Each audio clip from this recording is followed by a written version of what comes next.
Dear students, good morning to all of you. कल हमने rational numbers की introductions पढ़ी थी और इंटीजर की इंट्रोडक्शन पढ़ी थी 7th क्लास के लिए. ठीक है, आज दोनों क्लासेस के लिए हमने प्रॉपर्टीज़ पढ़नी है. प्रॉपर्टीज़ ऑफ रेशनल नंबर भी पढ़ना है और प्रॉपर्टीज़ ऑफ इंटीजर भी पढ़ना है. ठीक है, तो दोनों क्लासेस के लिए सेम वीडियोज़ होगी. सब लोग ध्यान से देखें. Properties of rational number 8th class के लिए और properties of integer 7th class के लिए. फर्स्ट है क्लोजर प्रॉपर्टी. फर्स्ट वन क्या है? Closure property. अब क्लोजर प्रॉपर्टी में हमने पढ़ना इंटीजर और रेशनल नंबर के लिए है प्रॉपर्टीज़, लेकिन होल नंबर के लिए भी हम क्या कर लेते हैं, पढ़ लेते हैं, ताकि हमारा रिवाइज हो जाएगा कि हमने अगर होल नंबर के लिए हमने पहले से ही पढ़ रखी हैं प्रॉपर्टीज़, लेकिन रिवाइज आज हो जाएगा तो हमारे लिए इंटीजर और रेशनल नंबर को समझना ईजी हो जाएगा. फर्स्ट वन है क्लोजर प्रॉपर्टी हमने रखी है. फर्स्ट वन क्लोजर प्रॉपर्टी है, तो क्लोजर प्रॉपर्टी के लिए हम सबसे पहले चेक कर रहे हैं होल नंबर को. किसको चेक कर रहे हैं? होल नंबर को. होल नंबर में एडिशन, ऐड, पहला ऑपरेशन. इसके सामने ही मैंने इसकी डेफिनेशन भी लिख दी है क्लोजर प्रॉपर्टी की. In generals a plus b is a whole number. General में अगर a plus b whole number होगा for any two whole numbers a and b, it means दो आपके पास कोई होल नंबर हैं, a और b दो होल नंबर हैं, और दोनों को जब ऐड करोगे तब आपके पास क्या आना चाहिए? होल नंबर ही आना चाहिए, तो तभी क्लोजर प्रॉपर्टी होल्ड होगी. ठीक है, एग्जाम्पल हमने लिए 2 + 3. 2 + 3 दो होल नंबर लिए, दोनों को ऐड करेंगे तो हमारे पास क्या आएगा? आंसर 5 आएगा, तो 5 भी होल नंबर होता है. अब उसके बाद चलते हैं सब्ट्रैक्शन पे. दूसरा ऑपरेशन क्या लगाया हमने? सब्ट्रैक्शन.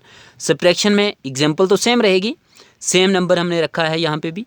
2 - 3 सेम होल नंबर रखे थे. 2 में से 3 को माइनस किया तो आपके पास आंसर क्या आया? -1 आया. तो ये होल नंबर था, ये भी होल नंबर है, लेकिन -1 होल नंबर नहीं है, तो इस वजह से यहाँ पे ये प्रॉपर्टी होल्ड नहीं करेगी, तभी मैंने क्रॉस लगाया हुआ है. ठीक है, अब उसके बाद क्या है? मल्टीप्लिकेशंस. मल्टीप्लिकेशन में सेम एग्जांपल ले रहे हैं हम यहाँ पे भी. 2 × 3 दोनों होल नंबर थे, दोनों का प्रोडक्ट किया तो हमारे पास क्या आंसर आया? 6. तो ये भी होल नंबर है, इट मीन्स ये प्रॉपर्टी क्लोजर प्रॉपर्टी यहाँ पे होल्ड कर रही है. उसके बाद क्या है? डिवीज़न. डिवीज़न में क्या है बच्चे? डिवीज़न में दो नंबर थे, दो होल नंबर हमने लिए, जैसे कि 2 और 3, ये दो होल नंबर लिए थे. दोनों को हमने डिवाइड जब किया, दोनों को हमने जब डिवाइड किया तो क्या होगा हमारे पास आंसर? 0.6.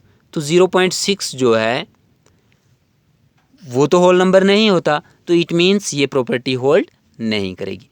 ऐसे हमने सबसे पहले किसके लिए पढ़ लिया है? ये रिवाइज किया है होल नंबर के लिए. अब हम पढ़ते हैं इंटीजर के लिए.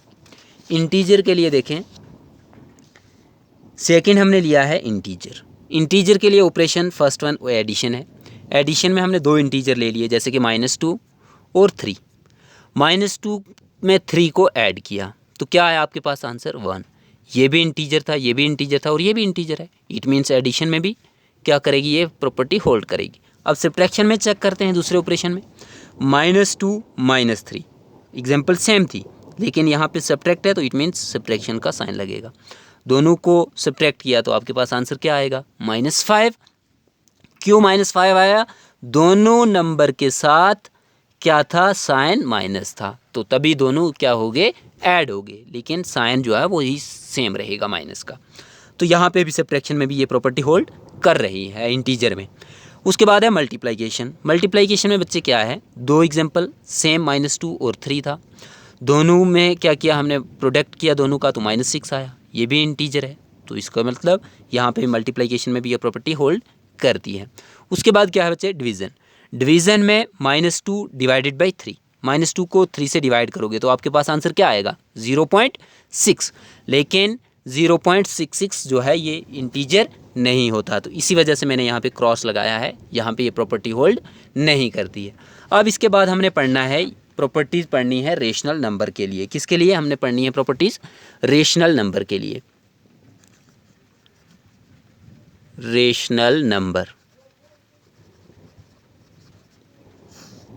पहली प्रॉपर्टी हम क्या पढ़ेंगे? एडिशन. मतलब पहला ऑपरेशन कौन सा लगाएंगे? एडिशन का लगाएंगे. एडिशन का ऑपरेशन लगाने के लिए हमने क्या करना है?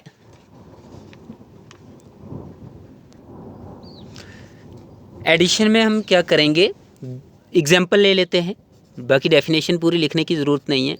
एग्जाम्पल ले लेते हैं, जैसे कि हमने रेशनल नंबर ले लिया, एक तो हमने ले लिया 1/2, दूसरा हमने ले लिया 3/2, ठीक है।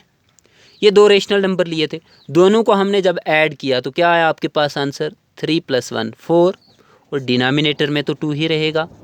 तो जैसे ये रेशनल नंबर था, ये रेशनल नंबर था, जो आपके पास आंसर आया वो भी रेशनल नंबर है। इट मीन्स एडिशन में भी क्या है कि क्लोजर प्रॉपर्टी जो है वो क्या करती है, होल्ड करती है, ठीक है। उसके बाद सेकेंड वन लेते हैं हम, सब्ट्रैक्शन।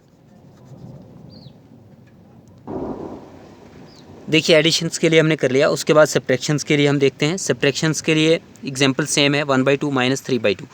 इस नंबर में से, इस रेशनल नंबर में से इसको हमने सब्ट्रैक्ट किया तो आपके पास आंसर क्या आएगा, -2 / 2। तो ये भी आपके पास क्या है, एक रेशनल नंबर है। उसके बाद मल्टीप्लिकेशन, मल्टीप्लिकेशन में क्या है, 1/2 × 3/4, 3/2 सॉरी, 3 को 1 से मल्टीप्लाई किया, 2 को 2 से मल्टीप्लाई किया 4। तो यहाँ पे भी सब्ट्रैक्शन में भी होल्ड कर रहा है और मल्टीप्लिकेशन में भी होल्ड कर रहा है। अब चेक करते हैं हम डिवीज़न में। डिवीज़न में क्या है हमारे पास, 1/2, थोड़ा सा चेंज कर लेते हैं, 3/2 से भी डिवाइड हो सकता है, लेकिन हम अगर करें 0 से डिवाइड तो क्या कोई भी नंबर जो है वो 0 से डिवाइड हो सकता है। 0 रेशनल नंबर होता है ना, लेकिन कोई भी नंबर 0 से डिवाइड हो सकता है नहीं। तो इट मीन्स यहाँ पे ये प्रॉपर्टी होल्ड नहीं करेगी। सिर्फ डिवीज़न में ये प्रॉपर्टी होल्ड नहीं करती है क्लोजर प्रॉपर्टी, एडिशन में भी कर रही है, सब्ट्रैक्शन में भी और मल्टीप्लिकेशंस में भी। आज के लिए इतना ही, बाकी नेक्स्ट जो है बाकी प्रॉपर्टी